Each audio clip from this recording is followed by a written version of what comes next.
Dans ce restaurant parisien huppé, un milliardaire arrogant pensait pouvoir humilier une simple serveuse en commandant dans une langue étrangère obscure. Il croyait démontrer sa supériorité intellectuelle devant sa compagne. Ce qu'il ne savait pas, c'est que cette femme en uniforme noir et blanc cachait un secret qui allait le réduire au silence. Parfois, l'habit ne fait pas le moine, et parfois, ceux qu'on sous-estime possèdent des armes que l'argent ne peut acheter. Cette histoire nous rappelle qu'il ne faut jamais juger quelqu'un sur les apparences et que l'intelligence véritable ne se mesure pas au solde bancaire. Si vous pensez que la vraie noblesse réside dans le respect d'autrui, cette histoire va vous fasciner. Dites-nous dans les commentaires d'où vous regardez cette vidéo.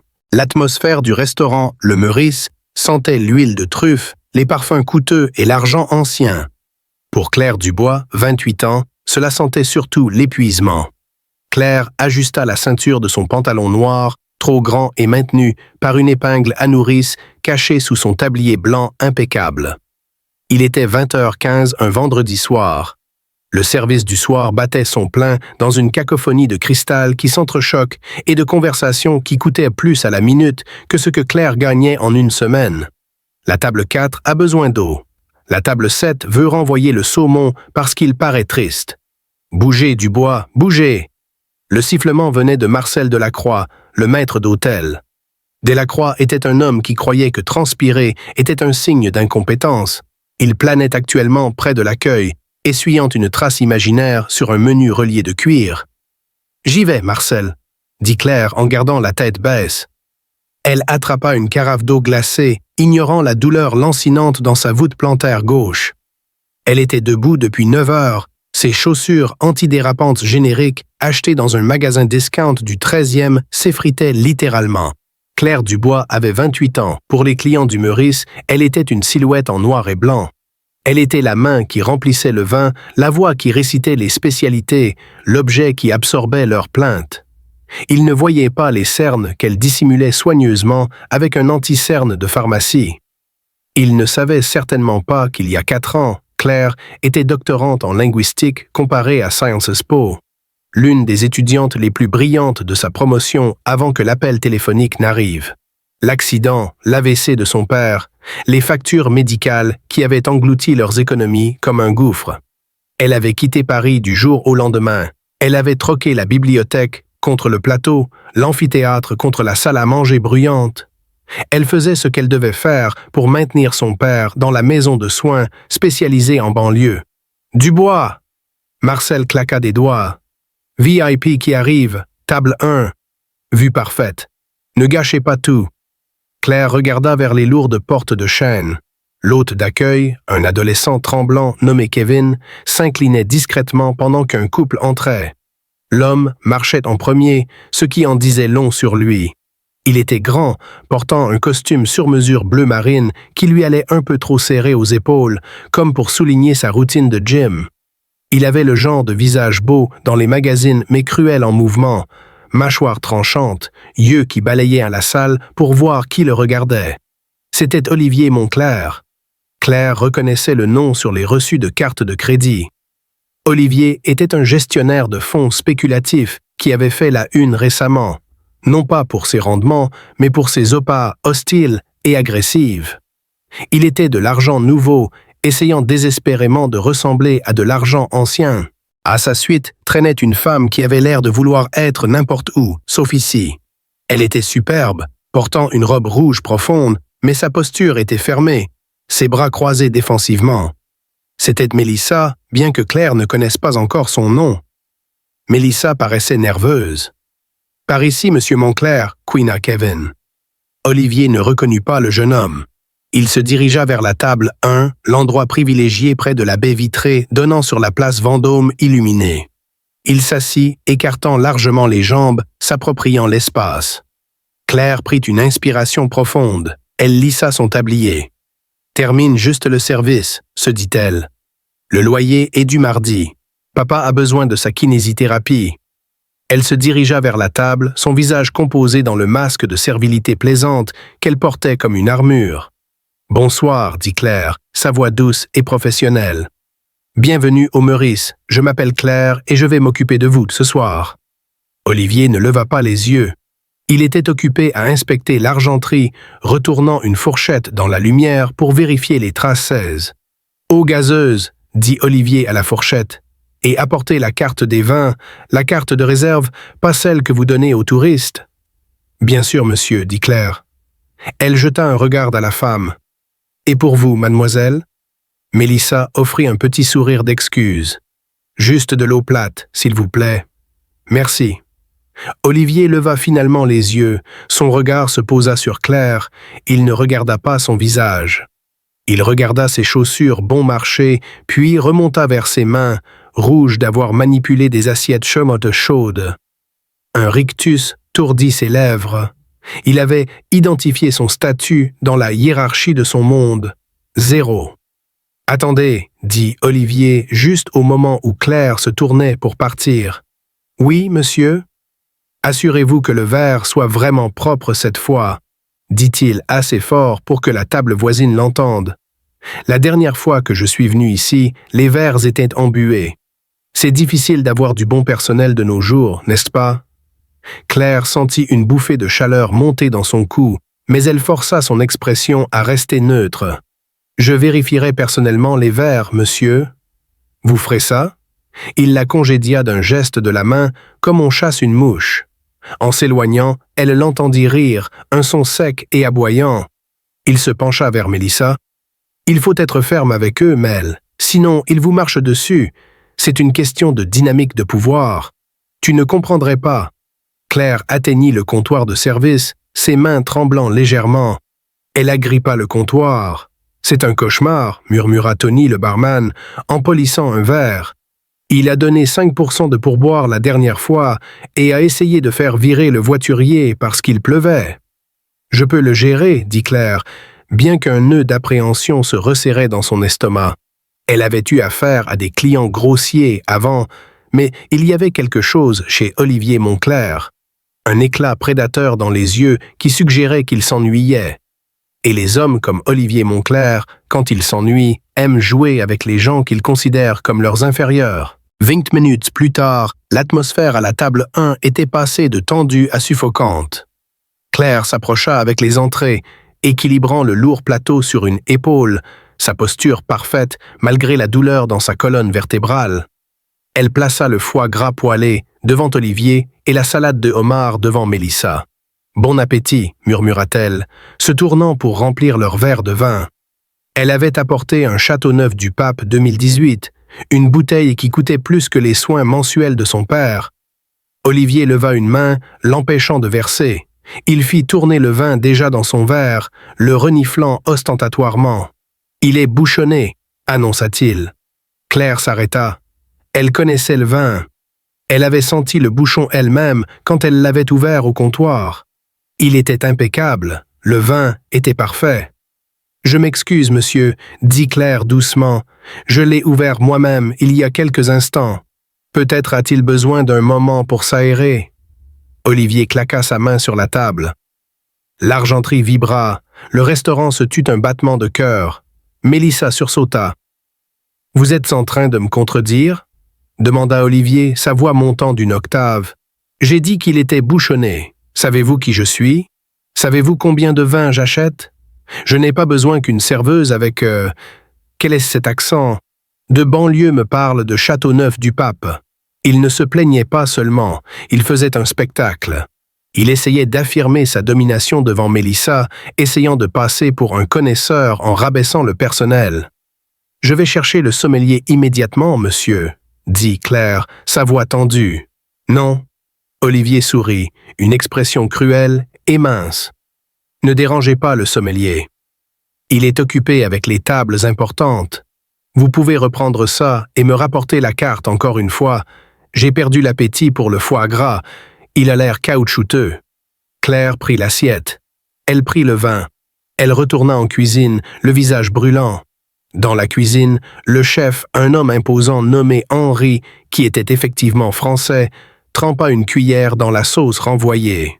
« Caoutchouteux? Cet homme est un imbécile. La texture est parfaite. Il fait son show, » dit Claire, s'appuyant contre le comptoir d'acier inoxydable. « Il veut une réaction. » Ne lui en donnez pas une, avertit Henri. Delacroix regarde. Si Montclair fait une scène, Delacroix vous virera pour sauver la face. On le sait tous. Claire hocha la tête. Elle ne pouvait pas perdre ce travail. Elle avait besoin des pourboires de ce soir. Elle retourna à la table avec les menus. Olivier était adossé, l'air satisfait de lui. Mélissa paraissait misérable. « Je suis désolé pour lui », articula silencieusement Mélissa à Claire quand Olivier détourna le regard pour vérifier sa montre. Claire fit un petit signe de reconnaissance. « Alors », dit Olivier, ouvrant le menu sans le regarder. Il fixa directement Claire. « J'ai envie de quelque chose d'authentique ce soir. Mais lire cette description française est si ennuyeuse. Ça manque d'âme, » il ricana. « Dites-moi, parlez-vous italien? C'est un restaurant français, n'est-ce pas? Je connais les plats du menu, monsieur, dit Claire. Les plats du menu, se moqua-t-il. Buongiorno, spaghetti, ciao bella. C'est à peu près tout pour quelqu'un comme vous, j'imagine. Claire mordit l'intérieur de sa joue. Je peux vous aider avec toutes les questions que vous avez, monsieur? J'en doute, Olivier rit. Il regarda Mélissa. Regarde ça, bébé. On peut toujours juger la qualité d'un établissement par l'éducation du personnel. Il se tourna vers Claire, ses yeux brillants de malveillance. Il prit une respiration et changea de langue. Mais il ne parla pas seulement italien. Il parla un italien rapide, trop fleuri et archaïque, parsemé d'argot qu'il avait probablement appris d'un semestre à l'étranger ou d'un tuteur prétentieux. Il essayait d'être difficile exprès. Olivier ricana, son accent épais et exagéré, lourd sur les gutturales. Ascoltami, piccolina.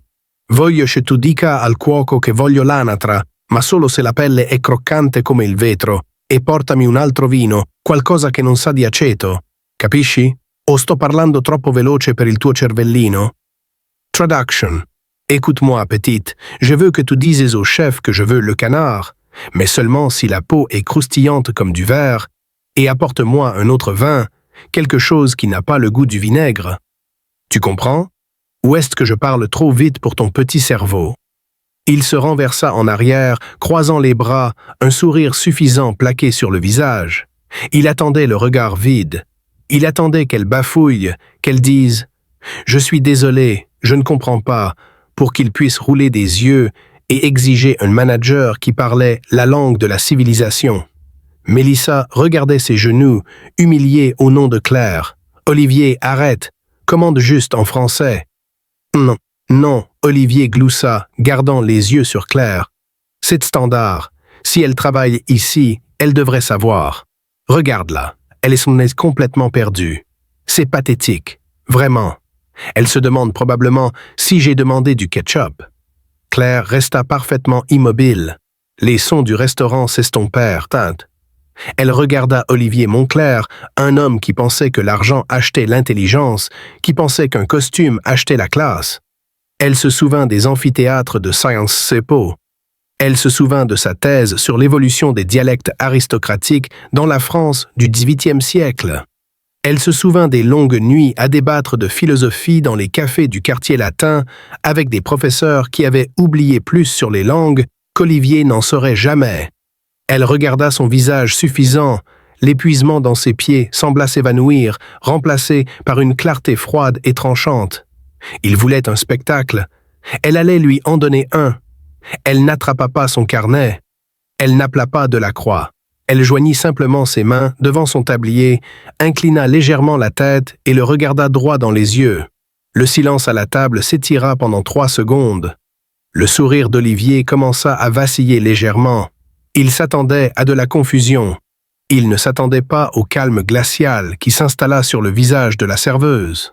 Puis Claire ouvrit la bouche. Claire ne cligna pas des yeux. Elle n'hésita pas. Elle ajusta sa posture, déplaçant son poids pour se tenir grande, dominant légèrement le milliardaire assis. Quand elle parla, le ton de sa voix changea complètement. Fini le monotone servile et plat de la serveuse française. À sa place était le timbre riche et résonnant d'une femme qui avait passé 5 ans à défendre des dissertations dans les halls sacrés de Sciences Po. Elle lui répondit en italien. Mais ce n'était pas seulement de l'italien, c'était un italien exquis, fluide, un dialecte toscane raffiné énoncé avec une précision qui faisait ressembler la tentative d'Olivier à un bambin tapant sur un piano. Signor, commença-t-elle, sa voix portant doucement par-dessus le bourdonnement de la salle à manger. Se desidera utilizzare il congiuntivo imperfetto per impressionarmi, le suggerisco di rivedere le sue coniugazioni. La sua richiesta per l'anatra è stata notata, anche se paragonare la sua pelle al vetro è una metafora alquanto goffa, generalmente riservata alla cattiva poesia del XIX secolo. Traduction générale. Monsieur, si vous souhaitez utiliser les subjonctifs imparfaits pour m'impressionner, je suggère que vous révisiez vos conjugaisons. Votre demande pour le canard est notée, bien que comparer sa peau au verre soit une métaphore quelque peu maladroite, généralement réservée à la mauvaise poésie du XIXe siècle. Olivier se figea, la fourchette qu'il tenait resta suspendue à mi-chemin de sa bouche. Sa bouche était légèrement ouverte, il comprenait peut-être la moitié de ce qu'elle disait, mais le ton, le poids écrasant indéniable de la supériorité intellectuelle était universel. Claire n'avait pas terminé. Elle tourna son regard vers le verre de vin qu'il avait rejeté, son expression passant à une pitié académique polie. Quant au Alvino, continua-t-elle, ralentissant légèrement comme si elle parlait à un enfant lent. Non è aceto, è un Châteauneuf du Pape 2018, l'acidità che percepisce è la firma di tannini giovani che richiedono un palato educato per essere apprezzati. Se questo è troppo complesso per lei, sarei lieta di portarle un merlot dolce, qualcosa di più semplice per abbinare i suoi gusti. Traduction. Quant au vin, ce n'est pas du vinaigre, c'est un Châteauneuf du Pape 2018. L'acidité que vous détectez est la signature de jeunes tannins qui nécessitent un palais éduqué pour être appréciés. Si c'est trop complexe pour vous, je serais ravi de vous apporter un merlot doux, quelque chose de plus simple pour correspondre à vos goûts. Le silence qui suivit fut absolu, c'était un silence lourd, physique. À la table suivante, un gentleman aux cheveux argentés baissa son journal. Le serveur se figea avec une carafe d'eau. Même Delacroix, le maître d'hôtel, arrêta de polir ses menus à 6 mètres de là, sentant une perturbation dans le champ de force de la salle à manger. Le visage d'Olivier Monclerc vira à un violet violent, il avait l'air d'avoir été giflé. Son cerveau se démena pour traiter le renversement. Le script avait été retourné. Il était le maître, elle était la servante. Mais en l'espace de 30 secondes, utilisant l'arme même avec laquelle il avait essayé de la matraquer, la langue, elle l'avait déshabillée. Il ouvrit la bouche pour répliquer, pour crier, pour la virer. Mais il ne trouvait pas les mots italiens, et repasser au français maintenant serait un aveu de défaite. Il avait commencé ce jeu. Il ne pouvait pas soudainement retourner l'échiquier juste parce qu'il perdait. Puis un son brisa la tension. Un petit gloussement bref. Il venait de Mélissa. Elle plaqua immédiatement une main sur sa bouche, ses yeux s'écarquillant d'horreur face à sa propre réaction. Mais le mal était fait. Elle regarda Olivier, puis Claire, et pour la première fois de toute la soirée, ses yeux étaient vivants. Elle ne regardait plus une serveuse, elle regardait une héroïne. Olivier balbutia. Tu... Claire offrit un sourire qui n'atteignait pas ses yeux, un sourire terriblement poli. Elle repassait au français sans effort. « Je vais commander le canard pour vous, monsieur, et j'apporterai le merlot. Je pense que vous le trouverez beaucoup plus facile à avaler. » Elle fit un petit signe distinct à Mélissa. « Mademoiselle ?» Avec un pivot aussi net qu'un demi-tour militaire, Claire s'éloigna de la table. Elle ne se dépêcha pas.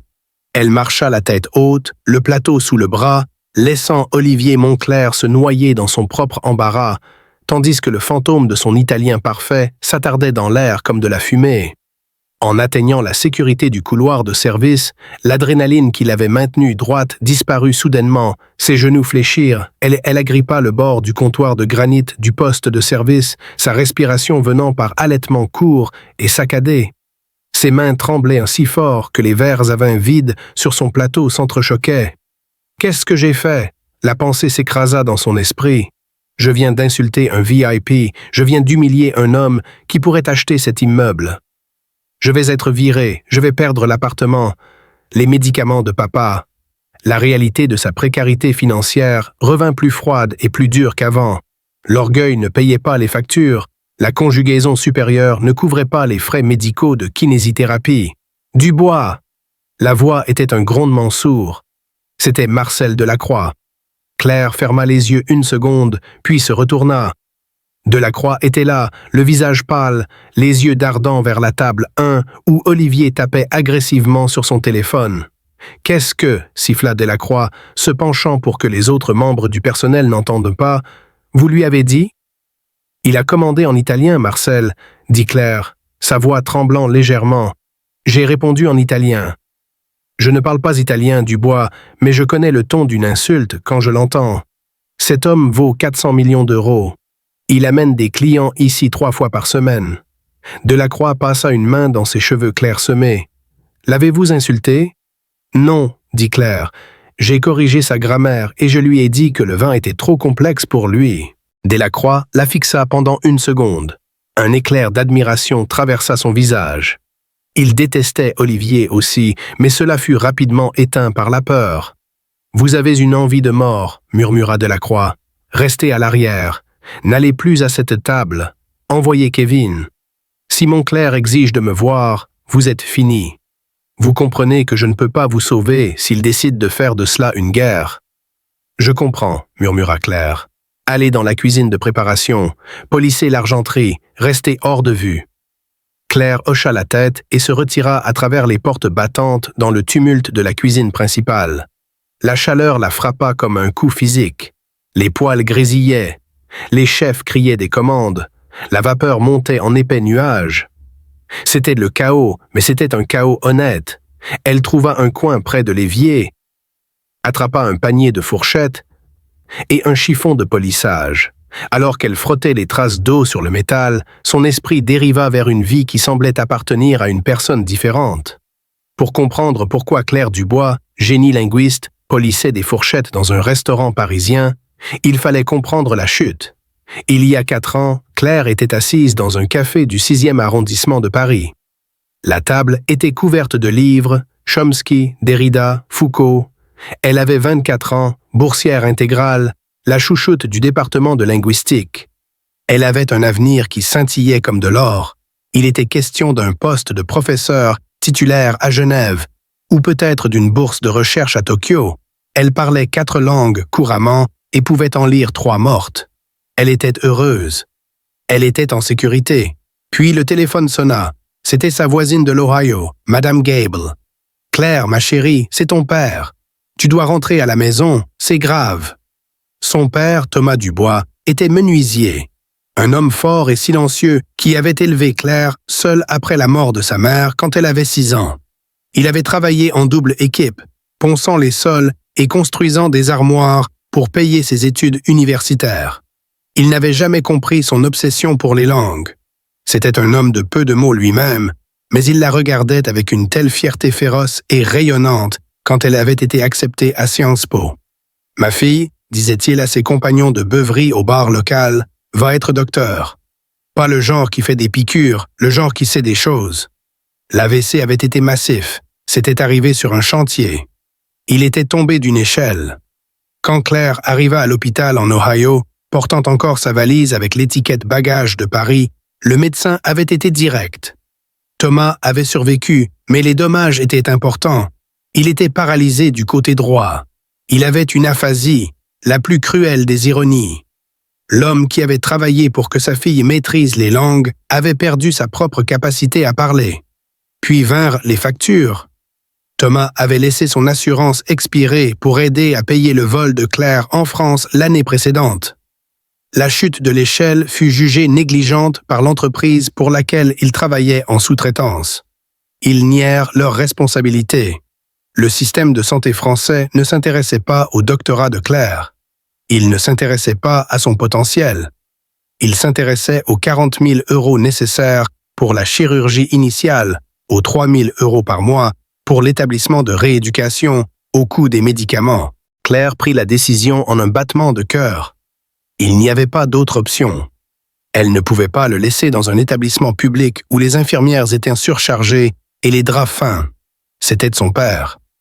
Elle se retira de Sciences Po. Elle vendit ses livres, elle le transféra dans un établissement spécialisé en banlieue parisienne où les soins étaient excellents, mais le prix astronomique. Elle déménagea dans la capitale pour trouver du travail. Le monde académique ne payait pas rapidement. Servir dans les restaurants haut de gamme, oui. Si vous vous démeniez, si vous travailliez les doubles équipes, si vous tolériez les abus des riches, vous pouviez dégager 6 000 € par mois. Chaque centime allait au fond papa.